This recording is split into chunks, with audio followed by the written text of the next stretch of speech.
Kinakailangang proseso na idaan muna sa local judicial authorities ang pagpapaaresto kay dating Pangulong Rodrigo Duterte. Hindi nasunod ayon sa isang international law expert. Si Cresaring Gatarong magbabalita. Makaraan ang unang pagharap ni dating Pangulong Rodrigo Duterte sa International Criminal Court o ICC, puspusan ang paghanda ng kanyang defense team para sa susunod na pagdinig sa Setyembre. Mababatid na marami ang kumwestiyon sa naging paraan ng Philippine National Police o PNP sa pag-aresto sa dating Pangulo. Para sa nakararami, iligal ang kanilang naging proseso. Para sa isang international law expert na si Attorney Matthew Irasga, kung titignan ang Rome Statute, pati na rin ang lokal na batas ng bansa, ang Republic Act 9851, ang pinakakritikal na proseso na kailangang idaan muna ito sa local judicial authorities o competent judicial authority ay hindi nasunod.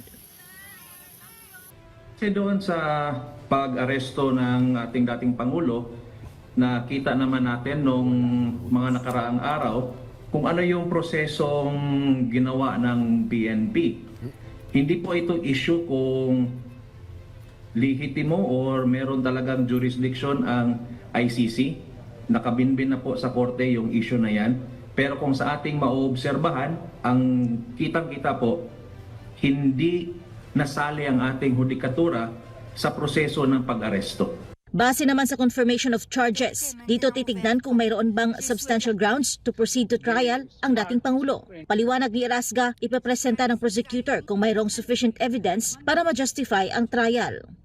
Kumbaga po, nasa pre-trial stage pa tayo nung kasong nakasampa laban sa dating Pangulo doon sa ICC.